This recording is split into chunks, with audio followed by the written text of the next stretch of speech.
नमस्कार, बहुत स्वागत है आप सभी का। मैं हूं आपके साथ नैना यादव लेकर हाजिर हूं। पूछता है इंडिया। आज बात करेंगे उस विषय की जिस पर लगातार चारों तरफ चर्चा है। वो सीधे तौर पर देश के भविष्य से जुड़ा हुआ विषय है। शिक्षण संस्थाओं के हालात किसी देश का भविष्य तय करते हैं और अगर उनमें ही धर्म या जाति के नाम पर भेदभाव होने लगे तो भला कौन सा देश तरक्की कर पाएगा, समझिए। हालांकि अब सुप्रीम कोर्ट में जब मामला पहुंचा तो बड़ा फैसला सुप्रीम कोर्ट ने सुनाया है। कोर्ट का चाबुक चला और यूजीसी का नियम, ये कहा जाए, पूरी तरह से थम चुका है। आपको इस फैसले के बारे में बताएंगे, लेकिन उससे पहले आपको कुछ तस्वीरें दिखाते हैं और उनके जरिए आप समझ पाएंगे। दरअसल छात्रों ने यूजीसी से नए नियमों के खिलाफ सुप्रीम कोर्ट में याचिका दायर की थी, जो यूजीसी का नया नियम आया था, और कोर्ट की नियमों पर रोक लगाते हुए छात्रों के चेहरे पर खुशी की लहर दौड़ गई। देखिए किस तरह से उत्साह, किस तरह की खुशी मनाई गई है। ये ज्यादातर वो विद्यार्थी हैं, वो छात्र हैं या फिर उस समुदाय से जुड़े हुए लोग हैं जो जनरल कैटेगरी या सवर्ण से आते हैं। जिस तरह से यूजीसी का नया नियम, उसमें एससी, एसटी और ओबीसी का जिक्र था, लेकिन उसके बाद लगातार जनरल कैटेगरी के स्टूडेंट्स या उस समुदाय से जुड़े हुए लोग विरोध प्रदर्शन कर रहे थे। अब जैसे ही कोर्ट की तरफ से इस नए नियम पर पाबंदी लगी, उसके बाद में छात्रों के चेहरे की खुशी आपके सामने है। छात्रों की खुशी और जोश से इन्हें मिली राहत का अंदाजा साफ तौर से लगाया जा सकता है। अब आइए मैं आपको बताती हूँ कि आखिर सुप्रीम कोर्ट ने यूजीसी की इस पूरे नए नियम को लेकर क्या कहा। सुप्रीम कोर्ट ने यूजीसी की ओर से जारी किए गए नियमों पर फिलहाल रोक लगा दी है। कोर्ट ने माना है कि जो नए नियम हैं वो अस्पष्ट हैं और इनके दुरुपयोग की आशंका ज्यादा है। सुप्रीम कोर्ट ने यह भी कहा है कि आज हमें जाति विहीन समाज की ओर बढ़ना चाहिए, जबकि नए नियम समाज को उल्टी दिशा में ले जाएंगे। फिलहाल सुप्रीम कोर्ट के नए आदेश तक यूजीसी के साल 2012 के नियम ही लागू होंगे और कोर्ट ने यूजीसी को नोटिस जारी करके बाकायदा जवाब भी मांगा है। यूजीसी के जो नए नियम हैं उनके खिलाफ सुप्रीम कोर्ट में याचिका दायर की गई थी, जिसमें सभी पक्षों की तरफ से अपनी अलग अलग दलीलें दी गई। दलील दी गई कि नए नियम समानता के नाम पर सामान्य श्रेणी के छात्रों के हितों को नुकसान पहुंचाएंगे। ये एक तरह से याचिकाकर्ता की तरफ से कहा गया। इस याचिका में नए नियमों को एक वर्ग विशेष के प्रति झुकाव रखने वाला बताया गया और जो नए नियम हैं उनमें संविधान में दिए गए मौलिक अधिकारों के खिलाफ भी उसे बताया गया। अब याचिका में नए नियमों के सेक्शन 3C को मनमाना और भेदभावपूर्ण भी बताया गया। आइए अब मैं आपको बताती हूँ कि यूजीसी का जो नया नियम है, उस नए नियम में ऐसा क्या था जिसको लेकर जमकर विरोध हुआ। यूजीसी की तरफ से उच्च शिक्षण संस्थानों में समानता को बढ़ावा देने के लिए नियम बनाए गए। नियम 2026 एक तरह से इसे कहा गया। अब दावा किया गया कि ये जो नियम है, इन नियमों से यूनिवर्सिटी और कॉलेजेस में जातिगत भेदभाव रुकेंगे और इनके तहत हर यूनिवर्सिटी और कॉलेजेस में एक तरह से एक इक्विटी कमेटी बनाने का आदेश दिया गया, जो एससी, एसटी और ओबीसी छात्रों की शिकायतें सुनेगा और उसका निपटारा करेगा। लेकिन इस कमेटी में एससी, एसटी और ओबीसी, साथ ही दिव्यांग और महिला सदस्य का होना जरूरी था, लेकिन इसमें जनरल कैटेगरी का कोई नहीं है शामिल किया गया। इसको लेकर भी लोगों के मन में नाराजगी थी। अब जो ये नया नियम जैसी उसकी घोषणा हुई तो उसको लेकर विवाद भी शुरू हुआ। यूजीसी ने तर्क दिया था कि 5 वर्षों में एससी, एसटी और ओबीसी के खिलाफ भेदभाव की शिकायतों में 118.4% की बढ़ोतरी हुई, जहां साल 2019 और 20 में भेदभाव के जो मामले थे वो 173 शिकायतें आई थी। वहीं 2023 और 24 में भेदभाव की शिकायतों की संख्या बढ़कर 378 हो गई। देखिए, इसमें कोई शक नहीं कि जिस तरह से लगातार शिकायतों का जो ग्राफ है वो बढ़ा है और इसी की वजह से कई लोगों का जीवन प्रभावित हुआ है। इन सारी परिस्थितियों को ध्यान में रखते हुए बाकायदा ये ड्राफ्ट तैयार किया गया था यूजीसी को लेकर, लेकिन जैसे ही ड्राफ्ट आया उसके बाद में विरोध शुरू हो गया, बवाल शुरू हो गया और ये कहा गया कि एक विशेष को नजरअंदाज किया गया और कुछ विशेष को मुख्य तौर से फोकस किया गया। फिलहाल कोर्ट ने नए नियमों पर अब यूजीसी से जवाब भी मांगा है और इस पूरे मामले में अब अगली सुनवाई होगी 19 मार्च को। 19 मार्च के पहले सरकार को अपनी तरफ से जवाब देना होगा, लेकिन ये जरूर कहा जा सकता है कि एक अलग तरह की हलचल इस दौरान यहाँ पर मचती हुई नजर आई। अब कई बड़े सवाल लोगों के मन में हैं, जिनका जवाब हम जानने की कोशिश करेंगे। सवाल ये, क्या जनरल कैटेगरी के छात्रों को संरक्षण का अधिकार नहीं है? इस तरह के सवाल लोगों के जहन में आए। सवाल ये भी, क्या नए नियमों से जनरल कैटेगरी के छात्रों के हितों का हनन हुआ? क्या साल 2012 में बने नियम पर्याप्त नहीं थे और इसी वजह से मामलों में कहीं ना कहीं बढ़ोतरी देखने को मिली? करेंगे चर्चा। खास मेहमानों का पैनल हमारे साथ में कनेक्ट हो रहा है, उनसे आपको मिलवा देते हैं। शिक्षाविद डॉक्टर संतोष कुमार पांडे हमारे साथ में जुड़ रखे हैं।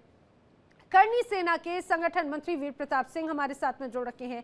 साथ ही साथ मेरे साथ में एक और खास मेहमान कनेक्ट हो रहे हैं। स्वर्ण समाज के महासचिव हमारे साथ में शिवम ठाकुर भी हमारे साथ में कनेक्टेड हैं। आप सभी का बहुत बहुत स्वागत है।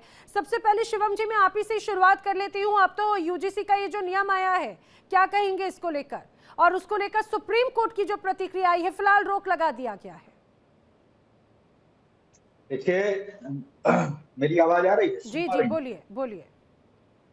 हाँ, मैं कह रहा हूँ कि जो यूजीसी का नियम आया था, वो तो आप सभी लोग भली बात परिचित हैं कि कितना जो है समाज को बांटने वाला था। तो उसी कारण से हम लोगों ने एक आंदोलन भी किया और यूजीसी मुख्यालय का घेराव भी किया। मैंने, आप लोगों ने देखा होगा वहां पर।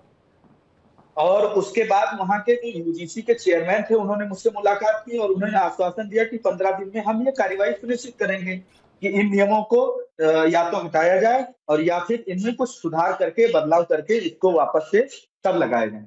तो हमने कहा ठीक है, बिल्कुल सही है। और वही आज सुप्रीम कोर्ट ने भी कह दिया कि ये नियम जो है ये समाज को आगे नहीं पीछे ले जाते हैं, समाज को उल्टी दिशा में ले जाने का काम कर रहे हैं, समाज में नए भेदभाव उत्पन्न करने का काम कर रहे हैं।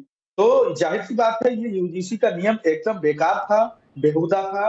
अब एक बात बताइए, ये चाहते क्या थे? मतलब ये या तो हो सकता है कि सवर्ण समाज को इस देश का नागरिक नहीं माना जा रहा है, या तो हो सकता है कि सामान्य वर्ग के लोगों को ये लोग समझते, ये कुछ समझते ही नहीं है। ठीक है, ठीक है, ठीक है, आपकी बात को मैंने सुन लिया। अब अगला रिएक्शन मैं वीर प्रताप सिंह जी से लेना चाह रही हूँ। वीर प्रताप जी, इसके पहले जब हमारी बातचीत हुई थी तो काफी नाराजगी यूजीसी के इस नए नियम को लेकर थी और कुछ हिस्सों को लेकर खासतौर से ज्यादा एक नाराजगी नजर आ रही थी। अब सुप्रीम कोर्ट के इस आदेश पर प्रतिक्रिया क्या है आपकी?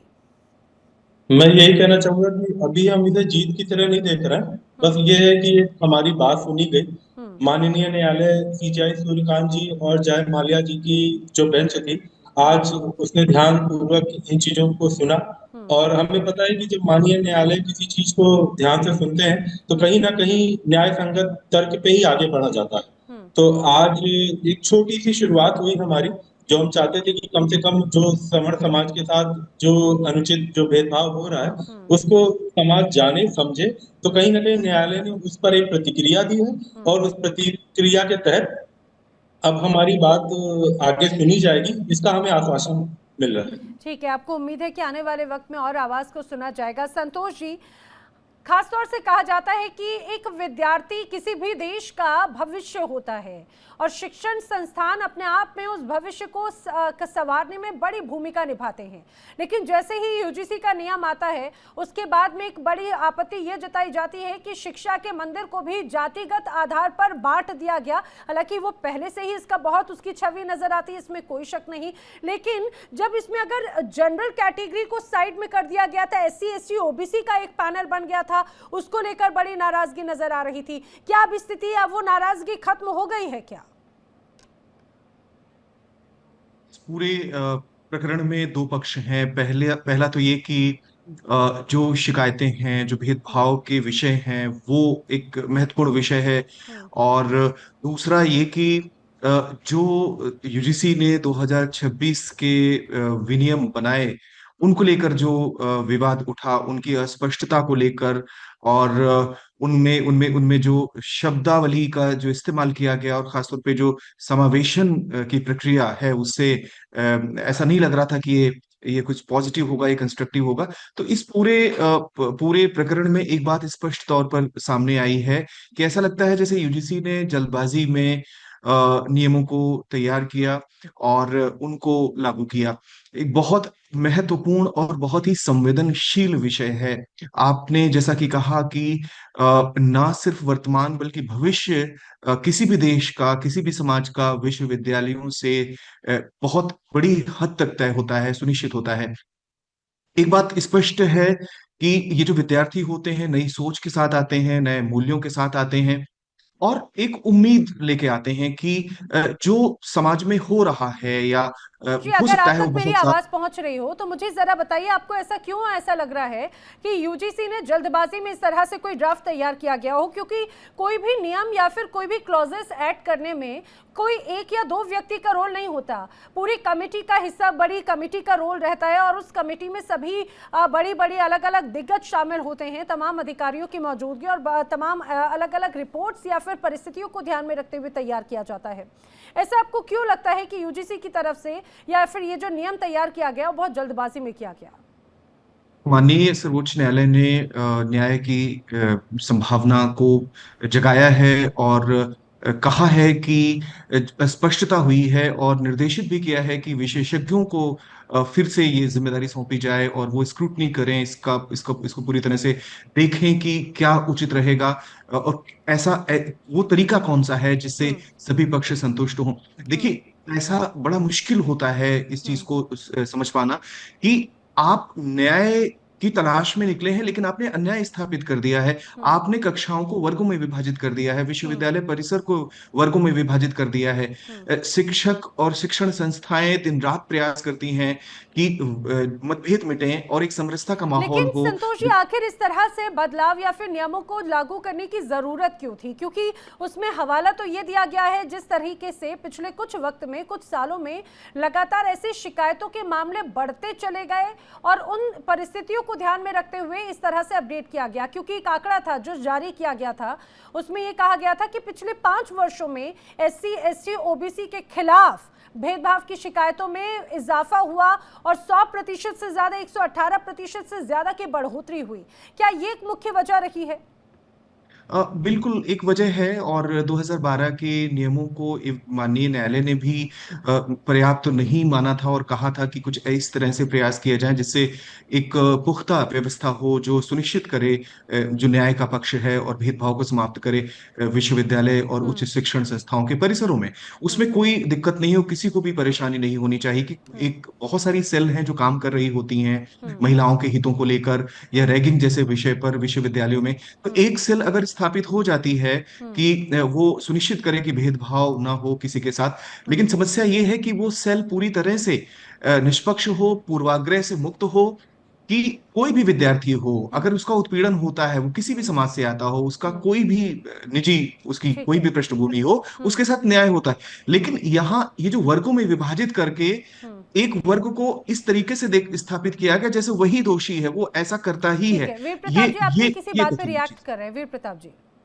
मैं ये कहना चाह रहा हूँ कि 2012 से जब गठन हुआ और 2022 तक टोटल जो शिकायतें थी वो 120 थी और मात्र 2 सालों में 2023 और 24 में शिकायतें बढ़कर 378 तक पहुंच गई।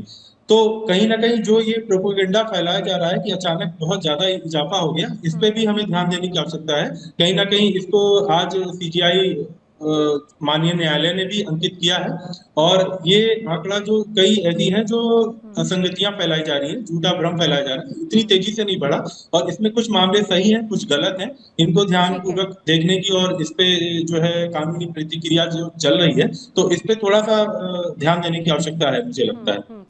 लेकिन सबसे महत्वपूर्ण बात तो मुझे लगता है एक और अपने आप में बड़ी चिंता की बात है, क्योंकि जिन आंकड़ों का जिक्र लगातार किया गया कि 5 सालों में 100% से ज्यादा शिकायतों के मामले बढ़े, 2019 और 20 के दरमियान भेदभाव की 173 शिकायतें आई थी, 2023-24 आते आते वो संख्या भी 378 तक हो गई, जस्ट दोगुनी हो गई।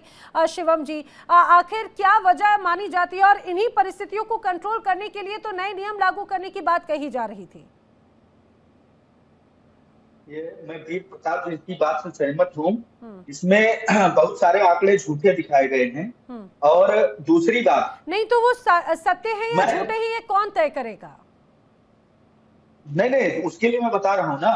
उसके लिए एक बात बताइए, ये भेदभाव कहाँ हो रहा है, कैसे हो रहा है, ये निर्धारण शिक्षक करेंगे या बच्चे करेंगे या जो है एसी कमरों में बैठे हुए लोग करेंगे? क्या इसमें शिक्षकों और बच्चों से कुछ पूछा गया, छात्रों से कुछ पूछा गया? सर या अपने मन से ही कुछ भी बना दिया जाता है। नहीं, तो मुझे एक बात बताइए शिवम जी, लेकिन आखिर जो आपने कहा कि झूठे केसेस हैं, कौन सा झूठा केस है, कौन सा सच्चा केस है, ये कौन तय करेगा? ये तो जांच में पता चलेगा। जांच करने के लिए कमेटी का गठन होगा, कमेटी जब बनेगी उसके बाद में परिस्थितियां होगी, उसमें कौन सा स्टूडेंट तय करेगा? जांच पहले से ही तमाम कमेटियां, विश्वविद्यालय हुई है या कॉलेज हुई है, पहले से ही तमाम कमेटियां चल रही हैं। उन कमेटियों में भेजा जाए, उन कमेटियों में लगाया जाए, या ऐसी कमेटी बना दी जाए, उसका विरोध थोड़ा है। ऐसी कमेटी बनाई जाए जिसमें झूठे और न्याय संगत मामलों को, झूठे और जो है अन्यायपूर्ण मामलों को उसमें दर्ज किया जाए। लेकिन एक बात बताइए, ऐसी कमेटी में केवल और केवल सवर्ण समाज के बच्चों को बाहर क्यों रखा जाता है? क्या वो सवर्ण समाज के बच्चे अच्छा बच्चे शिवम नहीं जी, हैं? आपत्ति किस चीज को नहीं लेकर थी? आपत्ति किस चीज को लेकर थी? क्योंकि 2012 तक तो नियम वही था। आपत्ति क्या ये थी कि उसमें ओबीसी शामिल कर दिया गया, या फिर आपत्ति ये थी कि उसमें जनरल कैटेगरी को शामिल नहीं किया गया? भाई देखिए, एक बात बताइए, क्या न्याय केवल ओबीसी और एससी को मिलना चाहिए, या अन्याय केवल ओबीसी एससी के साथ हो सकता है? मैं वही तो पूछ रही हूँ, आपको आपत्ति किस तरह की रही है? हमारी एक ही आपत्ति है, और हमारी ही नहीं, पूरे समाज की एक आपत्ति है कि एक ही समाज को शोषण करता बताया जाएगा। भाई, जिस समाज को उसमें से निकाल करके बाहर किया गया है, उसी समाज को शोषण करता और गुंडा माफिया घोषित कर दिया गया है इनकी नजरों में। ठीक है, तो वो तो माननीय न्यायालय ने भी इसी बात को अंकित किया है कि क्या हम किस तरफ जा रहे हैं। क्या अब हमारे हॉस्टल अलग होंगे, हम एससी एसटी का हॉस्टल अलग बनाएंगे, जनरल का अलग बनाएंगे? अभी तो हम सब मिल बांट के एक साथ रह रहे हैं। हम सभी वर्ग के जितने भी हैं सारे लोग एक साथ पढ़ रहे हैं, अच्छे से समन्वय के साथ कर रहे हैं। तो ये हम क्या निर्णय, क्या ये हम इंडिकेशन देना चाह रहे हैं समाज को? हम एक दूसरा का निर्णय एक साथ रखेंगे? कोई सुप्रीम कोर्ट की तरफ से ये भी टिप्पणी की गई कि नस्ल भेद को बढ़ावा देने वाली परिस्थितियां हैं, और एक तरफ हम आगे बढ़ने की बात करते हैं, और अगर जिस रूप में इस तरह से अगर भेदभाव की बात आती है तो लोगों के मन में ये शंकाएं क्यों है? क्या हम दोबारा पीछे जा रहे हैं? मैं आ रही हूं संतोष जी, कांग्रेस की तरफ से हमारे साथ में शिवानंद होलियालकर भी कनेक्ट हो चुके हैं। शिवानंद जी, आपका भी बहुत स्वागत है इस पूरी चर्चा में। यूजीसी को लेकर, नए नियम लागू करने को लेकर जिस तरह से जमकर बवाल हुआ, इस बवाल के बाद में सुप्रीम कोर्ट ने हस्तक्षेप किया और फिलहाल रोक लगा दी है। सरकार से जवाब मांगा है, 19 मार्च तक उन्हें जवाब देना होगा। लेकिन इस बीच बड़ी तल्खी से ये सख्त टिप्पणियां की गई हैं और ये कहा गया है कि समाज को जातिगत आधार पर बांटने का काम एक तरह से किया गया है। क्या कहेंगे आप? गुड इवनिंग पूरा पैनलिस्ट को, नैना जी आपको भी, पूरा पैनलिस्ट को नमस्कार। देखिए, जिस तरह से ये लोगों ने कानून का, डॉक्टर बाबा साहब अम्बेडकर संविधान का सम्मान कर रहे हो, एससी एसटी ओबीसी माइनॉरिटी या सबको ऊपर अन्याय करने का एक रोक है, और मैं स्वागत करता हूँ, मैं माननीय सुप्रीम कोर्ट को मैं स्वागत करता हूँ। इसमें रोक लगा, इसमें सब पार्टियों को बुला के, युवा युवती को बुला के डिस्कस करना चाहिए। हमारा नेता एलओपी जननायक राहुल गांधी जी अपोजिशन लीडर है, अखिलेश यादव जी, पूरे इंडिया गठबंधन से डिस्कस करके यूजीसी डिस्कस करके उसमें न्याय मिलना चाहिए, और जिस किसी के ऊपर अन्याय नहीं होना चाहिए। लेकिन एक बात मैं जरूर कहना चाहता हूँ, सुप्रीम कोर्ट को थैंक यू बोलता हूँ कि उन्होंने उसके ऊपर रोक लगाए, मैं स्वागत करता हूं। लेकिन शिवानंद जी देखिए, जातिगत आधार पर राजनीति, ये कहा जाए कि हिंदुस्तान के हर गली मोहल्ले में साफ तौर से नजर आती है। सिर्फ हिंदुस्तान ही नहीं बल्कि राजनीति का जहां जहां पर जिक्र होता है कि यही बड़ी तस्वीर नजर आती है। लेकिन शिक्षण संस्थानों में भी क्या जाति के आधार पर इन परिस्थितियों को देखा गया? क्योंकि यूजीसी की तरफ से तर्क ये दिया गया कि पिछले कुछ वक्त में लगातार शोषित वंचित एक वर्ग एक हिस्सा रहा, और उस वजह से इस तरह से क्लॉज को इसमें ऐड ऑन किया गया है, एक तरह से कहा जाए कि उसको दुरुस्त किया गया है। तो उस पर आपत्ति आखिर क्यों है? देखिए, तो कोई भी रूल्स करना है तो छात्र से डिस्कस होना चाहिए। एससी एसटी ओबीसी हो, माइनॉरिटी हो, सबको विश्वास में लेके उसमें से क्या सुझाव है, क्या करना है। जब से नरेंद्र मोदी जी 11 साल से आए तब से यही चालू, युवा युवती को पेपर लीक करना, पुलिस को आगे करना। जब जब मोदी डरते पुलिस को आगे करते, और हमेशा डराना धमकाना, सीबीआई ईडी इनकम टैक्स, वैसे यूजीसी चुनाव आयोग, ये 3 बंदर बिठाए, ज्ञानेश कुमार गुप्ता, संतोष जी और डॉक्टर जोशी जी, वैसा ही काम दिन तो आपको घेरने का मौका मिल गया है सरकार को, इसमें कोई शक नहीं। लेकिन आपकी बात पे वीर प्रताप जी कुछ रिएक्ट कर रहे हैं। आ रही हूँ शिवम जी। मैं शिवानंद जी से ये कहना चाहूंगा कि समाज को बांटने का काम तो आपकी पार्टी ने भी भरपूर किया है और लगातार कर रही है अभी भी। तो कहीं ना कहीं आप तो उसमें अब आपको एक ग्राउंड मिल गया है, कोई मौका मिल गया है कि हाँ चलो ठीक है, इसमें आपकी भी दिग्विजय सिंह जी भी हैं जिन्होंने आग में बिजली डालने का काम किया है अच्छे। हम्म तो कहीं ना कहीं जो है बस ये है कि हमें विश्वास है माननीय न्यायालय पर, क्योंकि न्यायालय ने इन सारी बातों को बहुत गहन अध्ययन करने के बाद जो है आगे के निर्णय रखे हैं। और उसने, मुझे उम्मीद है कि अभी हम जीत नहीं मान रहे हैं इसको, मैं फिर रिपीट करना चाहता हूँ, लेकिन 19 मार्च को जब हम आगे अगली सुनवाई होगी तो जरूर हमें लग रहा है कि हम इसमें आगे बढ़ेंगे। ठीक है, मेरे साथ में एक और खास मेहमान इस दौरान कनेक्ट हो चुके हैं। BL बैरवा जी हमारे साथ में हैं। दलित चिंतक के तौर पर उनकी एक बड़ी भूमिका नजर आती है। शिवम, आ रही हूं मैं आपके पास में, आ रही हूं शिवानंद जी, आपका भी बहुत स्वागत है। बैरवा जी, आपसे सबसे पहले प्रतिक्रिया लेना चाह रही हूं मैं इस पूरी परिस्थिति को लेकर। जब UGC के नए नियम आए, कोर्ट की तरफ से टिप्पणी की गई और कहा कि समाज को बांटने जैसा है, इस तरह से इस नियम के साथ में नजर आता है, क्या कहेंगे आप? बड़े स्तर पर विरोध प्रदर्शन मेरा हुए थे। ऐसा मानना है कि जो UGC के नए नियम आए हैं ये बहुत सही नियम आए हैं और इससे इतना ज्यादा व्यथित होने की आवश्यकता नहीं है। और मैं ये बताना चाहता हूं कि लंबे समय से अनेकों इस तरह के मामले UGC के सामने आए, सरकार के सामने आए, सुप्रीम कोर्ट के सामने आए, जिनमें रोहित वेमुला जैसे केस भी हुए हैं। तो ये जो अभी इतना आक्रोश पैदा हो रहा है, यदि ये आक्रोश इन लोगों में पहले पैदा होता तो शायद ये नियम लाने की आवश्यकता नहीं पड़ती।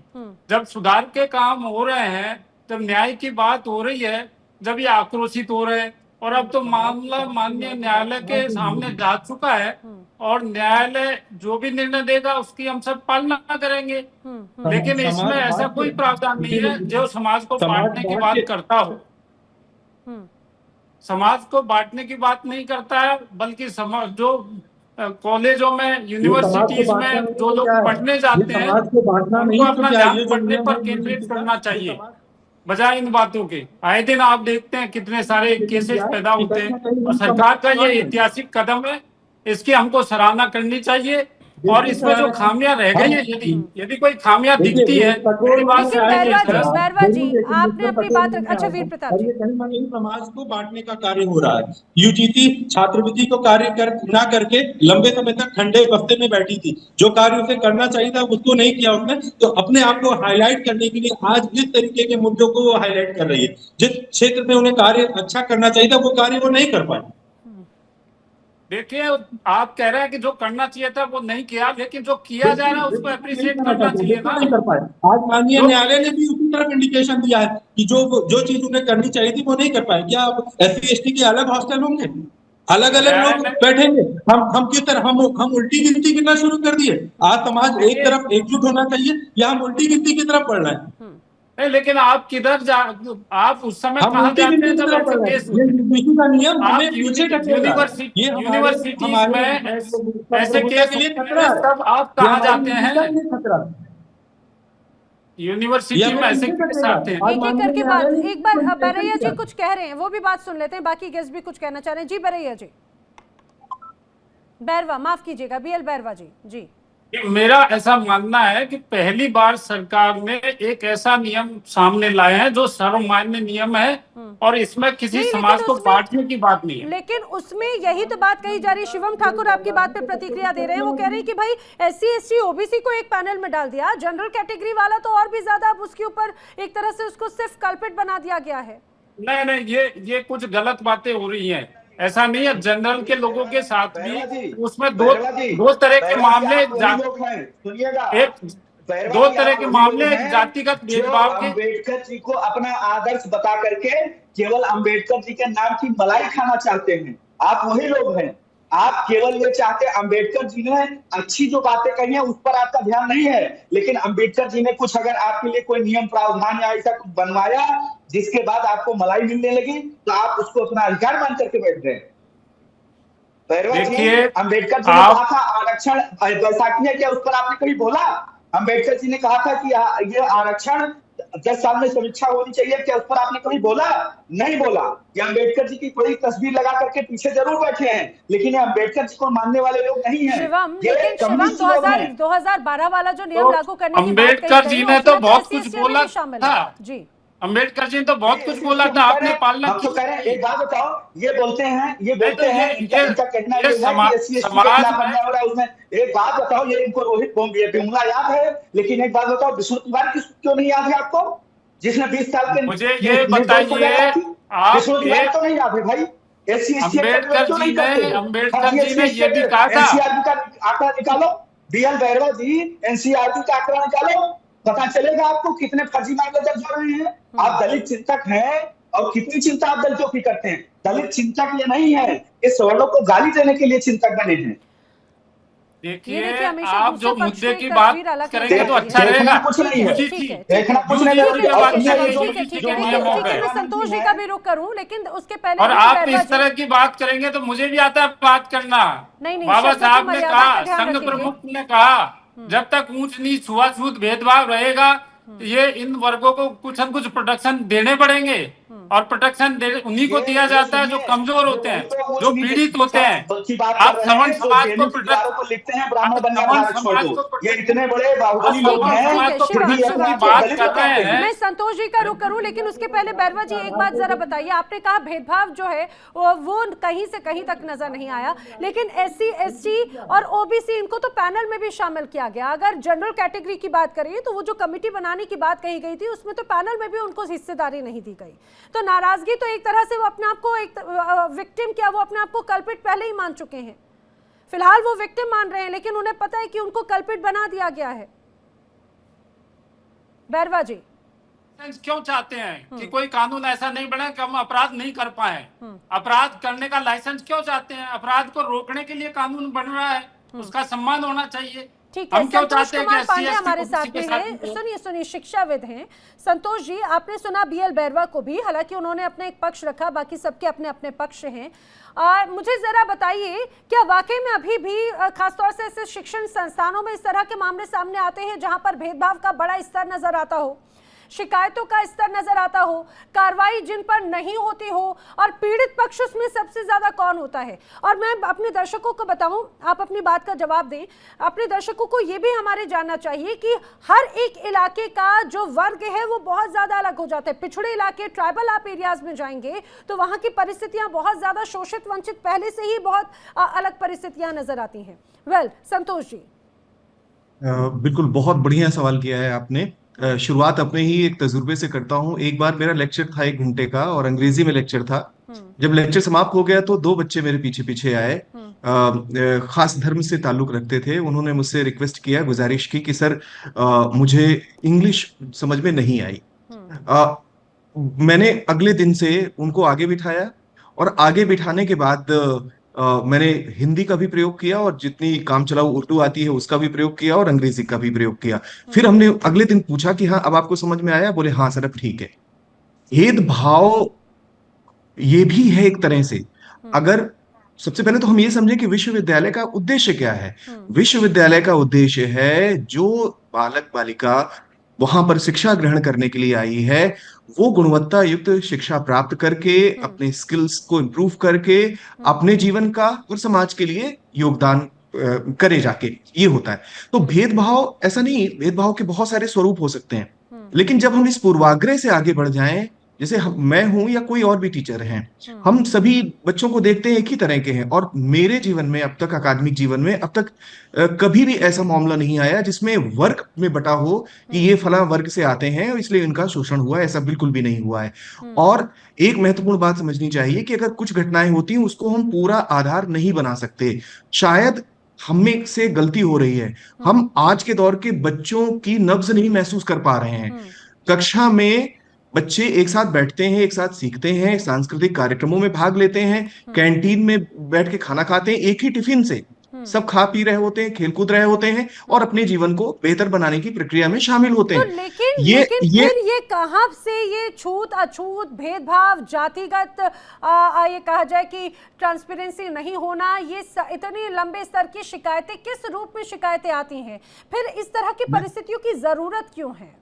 मैं एक बात इसमें जोड़ूंगा कि दरअसल हम एक संक्रमण काल से हैं। हमारा जो पुरातन जो व्यवस्था थी, जो वर्णवादी व्यवस्था थी, वो धीरे धीरे कमजोर हो रही, खत्म होने की दिशा की ओर बढ़ रही है। लेकिन जो विश्वविद्यालय हैं वो एक दूसरी दिशा की ओर आगे बढ़ाते हैं बच्चों को, भविष्य के की जो पीढ़ी आती है उसको नए मूल्यों के साथ, कि आप खाली इंसान हैं, आप सभी को गरिमा युक्त तो जीवन जीने का हक है, एक दूसरे का सम्मान महत्वपूर्ण है। ये हम विश्वविद्यालयों में सिखाते हैं। लेकिन जो समाज में चल रहा होता है वो एक पीछे की पीढ़ी कर रही होती है। एक कहीं ना कहीं कॉन्फ्लिक्ट नजर आता है। धीरे धीरे करके ये सारे जो पुराने मूल्य हैं, पुरानी जो बातें हैं, वो खत्म होंगी।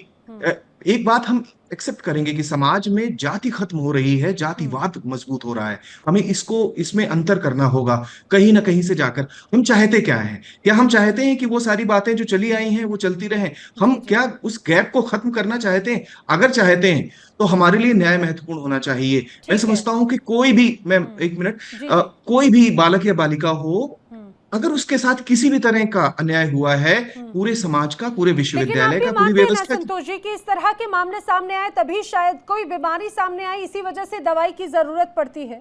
बिल्कुल, दवाई की जरूरत में कोई समस्या नहीं है, रेगुलेशन में कोई समस्या नहीं है। मैंने अभी जिक्र किया था कि रैगिंग को लेकर भी सेल बनी है, महिलाओं के हक को लेकर भी सेल बनी है। तो अगर हमारे और भी बच्चे हैं जो किसी वर्ग से ताल्लुक रखते हैं, उनके लिए भी अगर सेल बनती है और उनके कल्याण के लिए कार्य करती है, उससे कोई समस्या किसी को नहीं होनी चाहिए। समस्या उस गैप को लेकर है, उस खाई को लेकर है जो इस नियम में शामिल किया गया था। ठीक है, मेरे साथ में अब एडवोकेट सत्यम सिंह भी कनेक्ट हो चुके हैं। सत्यम सिंह जी, आपका भी बहुत स्वागत है। आपसे जरा मैं समझना चाह रही हूँ कि आज कोर्ट की तरफ से कई बड़ी टिप्पणियां की गई हैं इस पूरे मसले पर सुनवाई करते हुए। अलग अलग दलीलें भी इस दौरान याचिकाकर्ताओं की तरफ से रखी गई। अब जरा बताइए कि आखिर इस पूरे मसले को लेकर इतना विवाद हुआ क्यों? आखिर ऐसे कौन से वो खास बिंदु थे जो लोगों को रास नहीं आ रहे थे और जमकर बवाल हुआ और अब स्थिति ये हुई कि फिलहाल उस आदेश पर रोक लग चुकी है?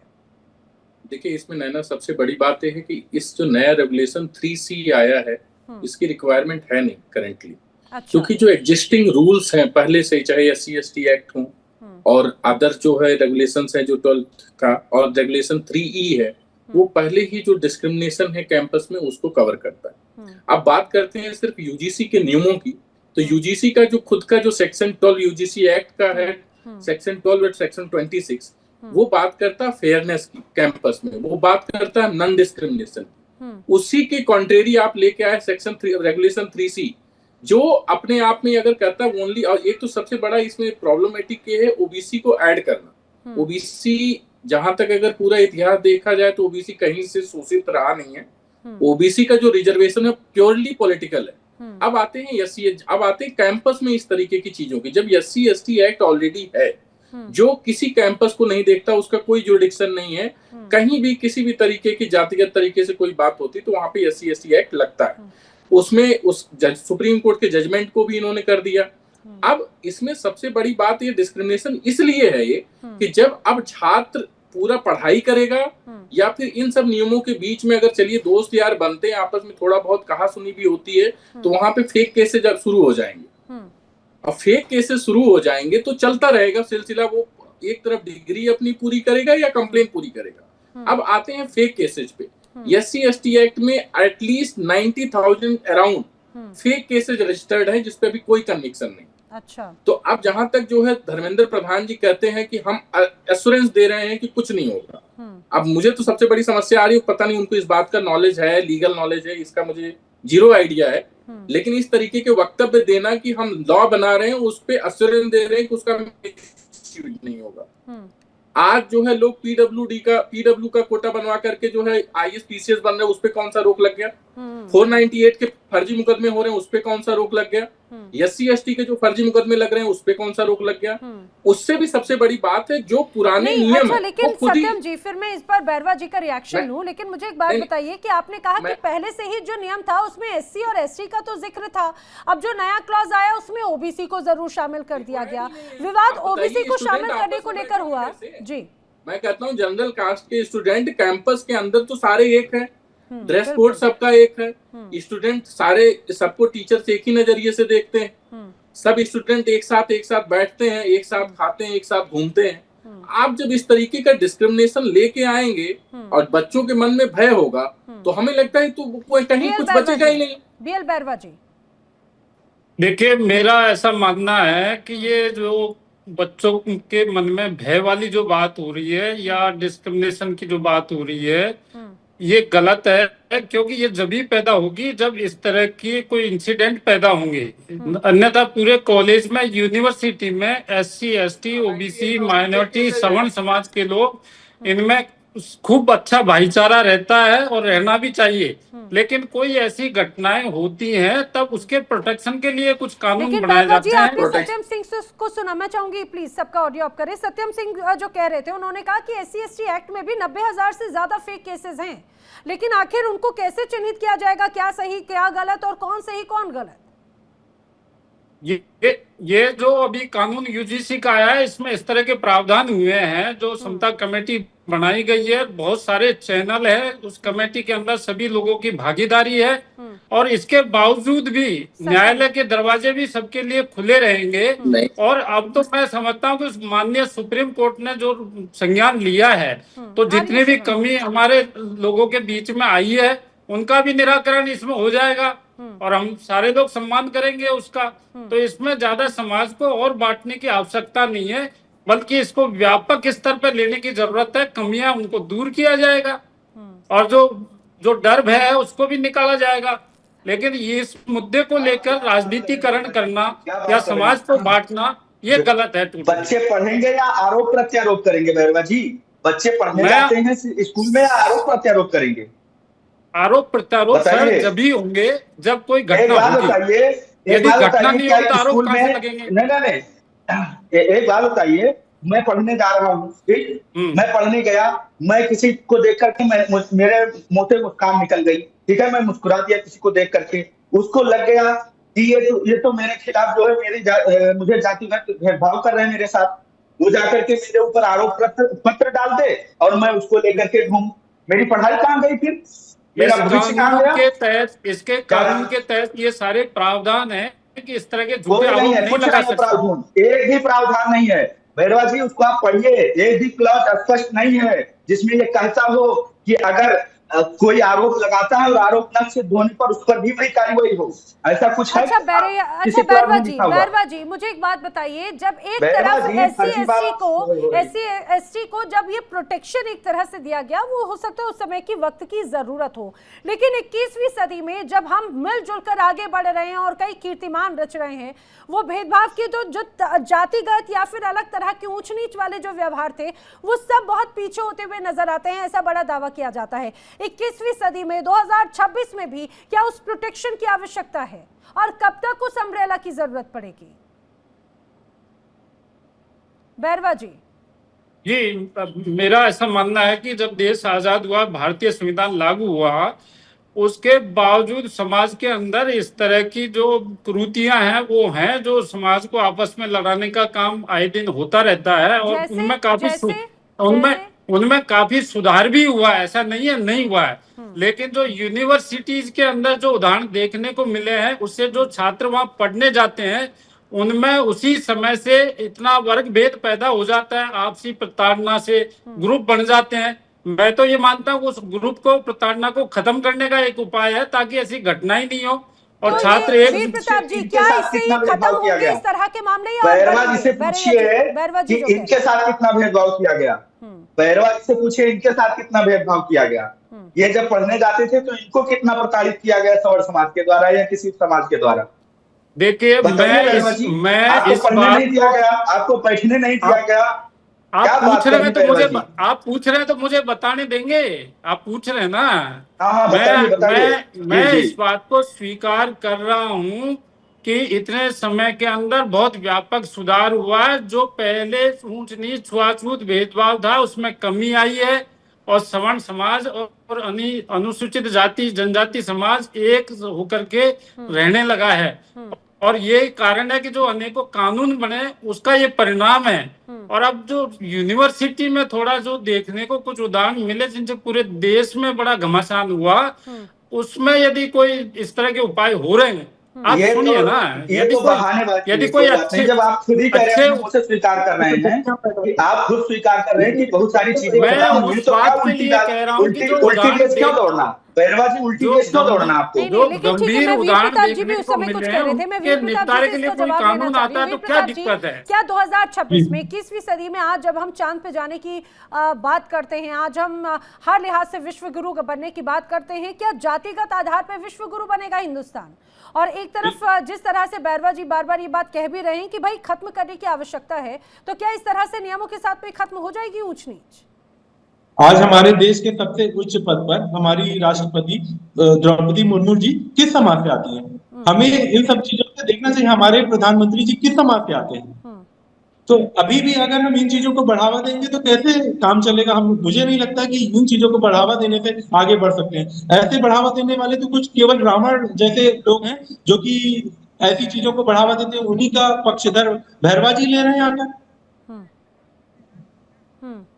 आपको तो समानता की बात करनी चाहिए, सबका साथ सबका विकास की बात होनी चाहिए। उस सबके साथ सबके विकास में ये चीजें कहाँ से आ रही है समाज में हमारे? इसीलिए माननीय उच्च न्यायालय ने आज हमारी इसी चीज को इंगित किया है। और हमारे एडवोकेट वीर भाई प्रताप बैठे जी, हैं, आपने चूंकि यहाँ पर आपने क्योंकि सरकार का जिक्र किया, तो आप ये भी जरा बता दीजिए, क्या सरकार से अब इस मसले पर नाराजगी है? क्या आने वाले वक्त में साथ देंगे या फिर नाराजगी जताएंगे?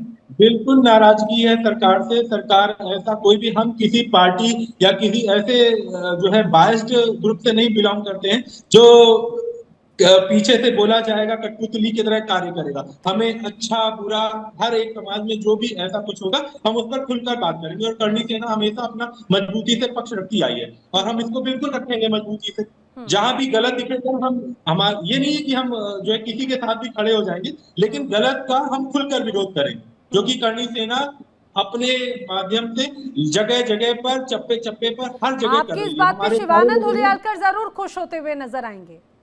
शिवानंद जी जी वीर जी प्रताप नैना जी जी कह रहे हैं कि इस पूरे मसले पर सरकार से उनकी नाराजगी है, क्योंकि भाई एक तरह से बड़ा वोट बैंक एक तरह से रहा है सवर्ण समाज या जनरल कैटेगरी सरकार की या बीजेपी की। अब वो इस मसले से नाराज हैं, तो इससे जाहिर सी बात है पार्टी गदगद होगी आपकी, आप भी गदगद होंगे अभी। देखिए, गदगद की बात नहीं है। मैं सुप्रीम कोर्ट का मैं तहे दिल से मैं स्वागत करता हूं। किसी के ऊपर अन्याय नहीं होना चाहिए। SC ST OBC माइनॉरिटी के ऊपर न्याय मिलना चाहिए। सबके साथ नरेंद्र मोदी बोलते हैं सबके साथ सबके तो विकास। क्या अभी विकास तक अन्याय खुद हो का रहा था हुआ क्या? है। मुझे एक बात बताइए, इसके पहले इस पूरे UGC के इस नए नियम की तो मंडल कमीशन तक से जिक्का की तुलना होने लगी थी। देखिए, मंडल का सेम ही था। मंडल की वजह से सब क्या क्या हो गया पूरा पता है। आपकी बात ये पे लोग शिवम वही भी मुस्कुराते हुए जवाब देना चाह रहे हैं, वो खुद कह रहे हैं राजनीति हो रही है अब इस पे।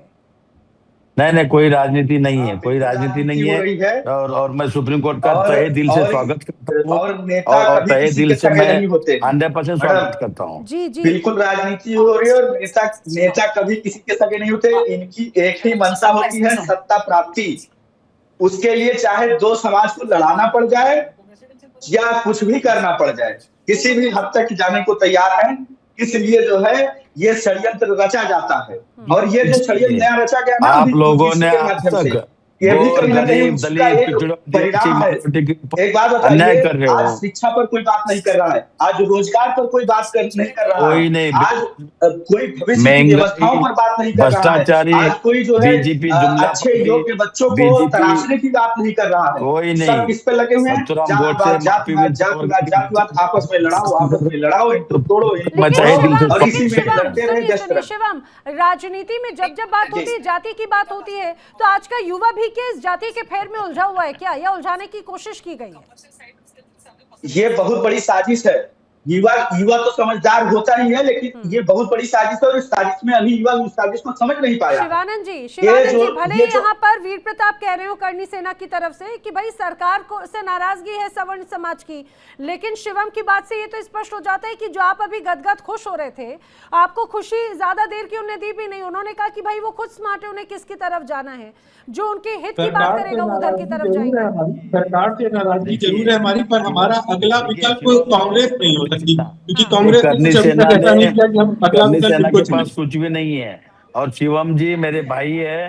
शिवम जी का मैं तहे दिल से मैं शुक्रिया करता हूँ थोड़ा रुकिए हमारे जो और सुप्रीम युवा कोर्ट का हैं, स्वागत भविष्य है हमारे कीजिए। देश वो के, गरीब, उन दलित, भविष्यों पिछड़ा, पर आदिवासी चिंता अरे कौन शिवम कर रहा है? अरे वीर प्रताप जी शिवम कह रहे जी, थे उनकी हर बात चीज उनकी में बात जरा सुन लेते हैं ना, उनकी बात सुन लेते हैं। जी। शिवानंद जी, वीर प्रताप कह रहे हैं बताएं। कि भले सरकार से उनकी नाराजगी हो लेकिन उनके विकल्प में कांग्रेस नहीं, उन्होंने तो पूरे आपके अरमानों को धराशायी कर दिया, एक ही बाण में सब कुछ पूरी तरह से खत्म। नहीं ना जी, क्या ये करनी सेना कौन पूछता है? ये कौन है? ये बैठ के आपको गवर्नमेंट दिखाई पड़ जाएगा समाज ये में, लोग नंगे आपको दिख तलवार रहा लेके होगा। आगरा में क्या किया? कौन सा युवा ये हाँ, सब आपको बोलेगा? दिखाई पड़ जाएगा। जब कोई हम करनी दिखाने सेना पे नहीं आते है, हैं तो सब सब देखते हैं, और ये सब इनकी बोगस मुद्दे पर पार्टी हमने है। देखा है। मैं बहुत अच्छे से जानता हूँ करनी सेना आप में। आप विलुप्त होने की कगार पे सेना हैं। है, इनको आप क्या विलुप्त नॉलेज होने है? की कगार क्या पे हैं। पढ़ाई किया है?